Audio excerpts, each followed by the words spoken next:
Welcome to class PM.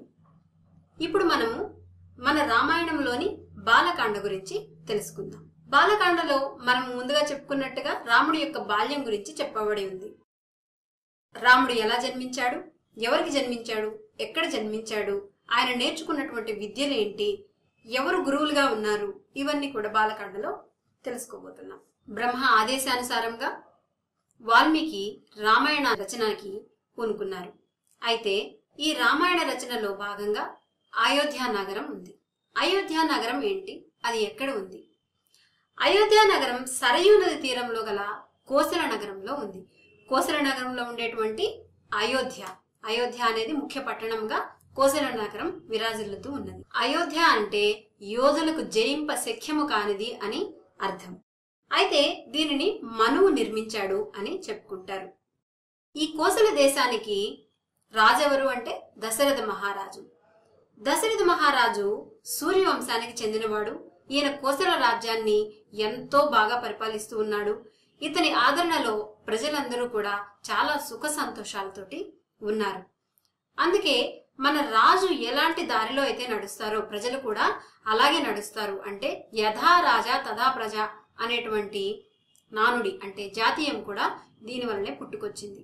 రాజు ఎంతో మంచిగా ఉంటాడు కాబట్టి అలాంటి గుణగణాలే, అలాంటి ప్రవర్తననే ప్రజలు కూడా కలిగి ఉంటారు. అయితే ఇంత బాగా ఉన్నా కూడా మన రాజుకి, దశరథ మహారాజుకి కొరవగా ఉండేది. ఎందుకు అంటే పుత్ర సంతానం లేదు అని. దానికోసం సంతానం లేదు అని సంతాన ప్రాప్తి కోసమై అశ్వమేధ యాగం తలపెడతాడు మన దశరథ మహారాజు. ఈ అశ్వమేధ యాగం 3 రోజులతో కూడుకున్నటువంటి ప్రక్రియ. దీనికోసం తన మంత్రులతోటి సమాయత్తమై అశ్వమేధ యాగం కోసం ఋష్యశృంగ మహర్షిని కావాలి అనుకుంటారు. ఋష్యశృంగ మహర్షి అయితే చాలా గొప్ప వ్యక్తి. అతని ద్వారా ఈ యాగం గనక జరిగినట్లయితే మంచి జరుగుతుంది, శుభం జరుగుతుంది అని ఋష్యశృంగ మహర్షిని వేడుకుంటారు. ఆయన వచ్చి అశ్వమేధ యాగం పూర్తి చేస్తారు. సరయూ నది తీరంలో ఉత్తరాన యజ్ఞ వేదికని ఏర్పాటు చేసి అక్కడ రూపంలో శృంగం కలిగినటువంటి ఋష్యశృంగుడు, ఎవరితను ఋష్యశృంగుడు విభాండక మహర్షి యొక్క కుమారుడు. అతని ద్వారా యజ్ఞ వేదికని ఏర్పాటు చేసి యజ్ఞాన్ని పరిపూర్తి చేస్తాడు. పూర్తి చేసిన తర్వాత దశరథ మహారాజు ఋష్యశృంగ మహర్షిని, ఇలా నాకు పుత్ర ప్రాప్తి లేదు, దీనికోసం ఋష్యశృంగ మహర్షి ఏం చెప్తాడు అంటే, పుత్ర కామేష్టి యాగం చేయండి, ఈ యాగ ఫలితంగా మీకు తప్పకుండా సంతాన ప్రాప్తి కలుగుతుంది అని చెప్తాడు. అందుకోసం పుత్ర కామేష్టి యాగం ప్రారంభిస్తాడు మన దశరథ మహారాజు. ఎంతో బాగా పుత్ర కామేష్టి యాగం పరిపూర్తి కాబోతుంది. యాగ ఫలాన్ని తీసుకొనడానికి అంటే హవిస్సులు అంటారు యాగ ఫలాన్ని, దాన్ని హవిస్సులను స్వీకరించడానికి దేవతలందరూ కూడా ప్రత్యక్షమయ్యారు. బ్రహ్మదేవుడు ప్రత్యక్షమయ్యారు, గంధర్వులు, దేవతలు అందరూ కూడా ప్రత్యక్షమయ్యారు హవిస్సులు స్వీకరించడానికి. అప్పుడే దేవతలందరూ కలిసి బ్రహ్మదేవుణ్ణి వేడుకుంటారు. బ్రహ్మదేవ, మీరిచ్చినటువంటి గొప్ప గొప్ప వరాల చేత రావణుడు మా మీదకి దండెత్తి వచ్చి మమ్మల్ని చాలా చిత్రహింసలకి గురి చేస్తున్నాడు, మా ఉనికినే కోల్పోయే పరిస్థితి వచ్చింది, అతని ఆగడాలు అంతా ఇంతా కాదు అని మొరపెట్టుకుంటారు. అక్కడే విష్ణుమూర్తి కూడా ఉంటారనమాట. బ్రహ్మదేవుడు ఏమంటాడంటే, నేను వరాలు ఇచ్చేశాను, దానికి మనం ఏం చేయలేము, కాబట్టి మీరు విష్ణుమూర్తిని వేడుకోండి. ఎందుకంటే విష్ణుమూర్తి ప్రతి అవతారంలోనూ కూడా దుష్ట శిక్షణ, శిష్టులను రక్షించడం కోసం ఆయన అవతరించి రాక్షసుల్ని సంహరిస్తూ ఉంటాడు. అలా దేవతలందరూ కూడా విష్ణుమూర్తి దగ్గరికి వెళ్తారు. ఆయనను వేడుకోగా ఆయన అభయహస్తం ఇచ్చేసి, నేను రామావతారంలో రాక్షసులందరినీ కూడా రావణుడితో సహా అంతం చేస్తాను అని భరోసా ఇచ్చి తరువాత అంతర్ధానం అవుతారు. అయితే ఈ శ్రీ మహావిష్ణువుని వేడుకోవడం ఇవంతా అయిపోయాక ఆ యజ్ఞ ఫలంగా అంటే పుత్రకామేష్టి యజ్ఞ ఫలంగా ఆ యజ్ఞ కుండంలో నుంచి ఒక దివ్య పురుషుడు ఆవిర్భవించి దివ్యమైనటువంటి ఒక పాయసాన్ని దశరథ మహారాజుకి అందిస్తాడు. అది దశరథ మహారాజు తన భార్యలైనటువంటి కౌసల్య, సుమిత్ర, కైకేయిలకి ఇస్తాడు. ఎవరు దశరథ మహారాజు భార్యలు? కౌసల్య, సుమిత్ర, కైకేయి. వాళ్ళకి ఆ దివ్య పాయసం ఫలితంగా చైత్రశుద్ధ నవమి నాడు రాముడు పుడతాడు. అలాగే దశమి నాడు భరతుడు పుడతాడు. తర్వాత కైకేయికి దశమి నాడు లక్ష్మణుడు మరియు శత్రుఘ్నుడు పుడతారు. అంటే కౌసల్యాదేవికి రాముడు, సుమిత్రాదేవికి భరతుడు, కైకేయికి లక్ష్మణుడు మరియు శత్రుఘ్నులు పుడతారు. ఇలా వీరు రాముడి యొక్క పుట్టుక జరిగింది. తర్వాత రాముడు దినదిన ప్రవర్ధమానంగా ఎదుగుతూ వస్తున్నారు. విశ్వామిత్ర మహర్షి వస్తారనమాట. ఇలా విలువిద్యలన్నీ కూడా నేర్చుకున్న తర్వాత రాముడు విశ్వామిత్ర మహర్షి ఒకసారి అయోధ్య నగరానికి వస్తాడు. దశరథ మహారాజు ఎంతో మంచి మర్యాదలతోటి ఆహ్వానించి మీకేం కావాలి అంటే రాముడిని నాతో పంపించండి, ఎందుకంటే మేము యాగం చేసుకుంటూ ఉంటే రాక్షసులు వచ్చి దాన్ని నాశనం చేస్తున్నారు, మా యాగాన్ని కాపాడడం కోసం రాముణ్ణి లక్ష్మణుణ్ణి నాతో పంపించండి అని అడుగుతారు. దానికి దశరథ మహారాజు మొదట ఒప్పుకోకపోయినా కూడా అది ఎంతో మంచిది అని చెప్పి మన రాముడి యొక్క గురువు అయినటువంటి వశిష్ఠ మహాముని చెప్పడంతో చివరికి ఒప్పుకొని రామలక్ష్మణుల్ని విశ్వామిత్ర మహర్షితోటి పంపిస్తారు. అలా పంపించినప్పుడు విశ్వామిత్ర మహర్షి వాళ్ళకి బల అతిబల అనేటువంటి 2 విద్యలని బోధిస్తాడు. తరువాత యజ్ఞాన్ని కాపాడడంలో మారీచ సుబాహుల్ని చంపడం, తర్వాత పౌలస్త్య వంశజుడైనటువంటి విశ్వవసుడికి రావణాసురుడు పుడతాడు. విశ్వామిత్ర మహర్షి వచ్చి మారీచ సుబాహుల నుండి యజ్ఞాన్ని కాపాడడం కోసం రామలక్ష్మణుని పంపించమని అడుగుతాడు. ఈ మారీచ సుబాహులు ఎవరు?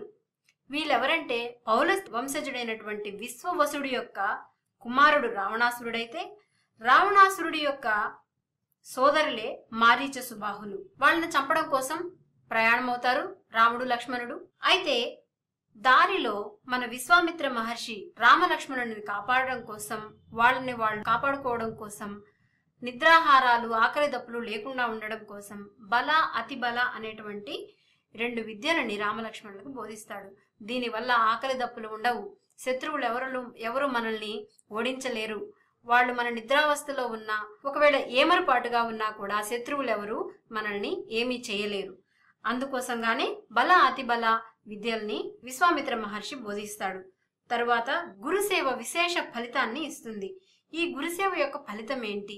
అతన్ని విశ్వామిత్ర మహర్షిని సేవించడం వల్ల విశ్వామిత్ర మహర్షి ఎన్నో విద్యల్ని ఎన్నో అస్త్రాలని కూడా రామలక్ష్మణునికి అనుగ్రహిస్తాడు. తర్వాత చివరగా ప్రయాణంలో మలద కరుష జనపదాలకి చేరుకుంటారు మన రామలక్ష్మణులు. అక్కడ తాటకి అనేటువంటి ఒక రాక్షసి 1000 ఏనుగుల బలం కలిగి ఉండింది. అందరినీ చాలా ఇబ్బందులకు గురి చేస్తూ ఉంటుంది.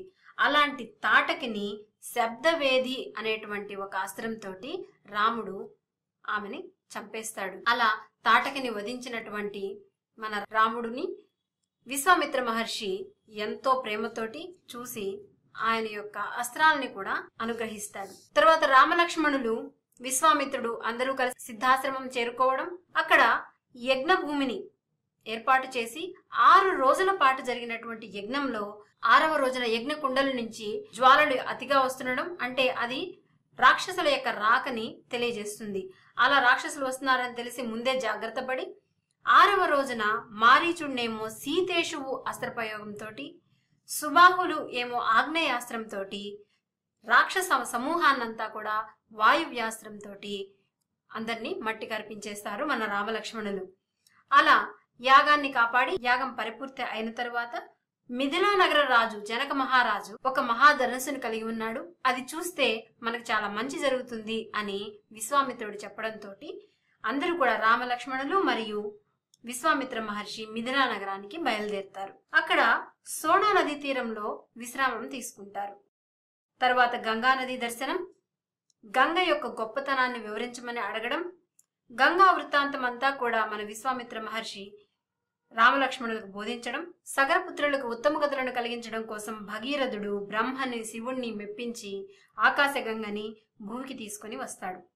అందుకే ఒక గొప్ప ప్రయత్నం చేస్తుంటే, ఎంత కాని పనైనా సరే చెయ్యాలి అనుకుని పట్టుదలతో చేస్తుంటే దాన్ని భగీరథ ప్రయత్నం అనేటువంటి ఒక జాతీయం కూడా పుట్టుకొచ్చింది దీని నుంచే. రాముడు కూడా భగీరథుడి వంశంలో వాడే.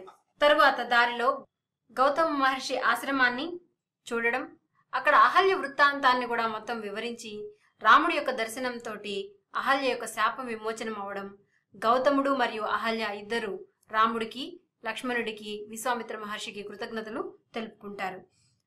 తర్వాత మిథిలా నగరానికి ప్రవేశిస్తారు రాముడు లక్ష్మణుడు మరియు విశ్వామిత్రుడు. అక్కడ మిథిలా నగరంలో గౌతమ మహర్షి మరియు అహల్యకు పుట్టినటువంటి శతానందుడు కూడా రామదర్శనం చేసుకొని వాళ్ళ అమ్మకి కలిగినటువంటి శాప విమోచనం వల్ల ఎంతో ఆనందపడుతూ తన కృతజ్ఞతలు తెలియజేసుకుంటాడు. తరువాత జనకుడు వీళ్ళ ముగ్గురికి కూడా ఆహ్వానాన్ని అందిస్తాడు, రాముడికి, లక్ష్మణుడికి మరియు విశ్వామిత్ర మహర్షికి. శివధనుసు చరిత్రనంతా కూడా వివరిస్తాడు జనక మహారాజు. నాగటి చాలన దొరికినందువలన సీత అని పేరు పెడతాడు సీతాదేవికి. అయితే సీతాదేవికి తగిన వరుడు ఎవరు అంటే ఆ శివధనుస్సు ఎక్కుపెట్టిన వాళ్ళనే సీతాదేవికి ఇచ్చి పెళ్లి చేయాలి అని అనుకుంటున్నానని జనకుడు తన యొక్క ఆలోచన గురించి చెప్తాడు. అయితే ఈ శివధనుసును చూడడానికి తీసుకురావడానికి ఇంచుమించు 5,000 మంది ఆ శివధనుసు పేటకని తీసుకొస్తారు. 5,000 మంది దృఢకాయులు దాన్ని తీసుకురావడం చూసి అందరు రాజులు కూడా విస్తుపోతారు. కానీ విశ్వామిత్ర మహర్షి అనుమతితో రాముడు ఆ విల్లు ఎక్కుపెడతాడు. విల్లు ఎక్కుపెట్టి సీతాదేవిని పరిణయమాడతాడు. అలా సీతారాముల వివాహం నిశ్చయం అయిపోయిన తర్వాత అయోధ్యకి వర్తమానం పంపిస్తారు. దశరథ మహారాజు అందరూ కూడా వస్తారు.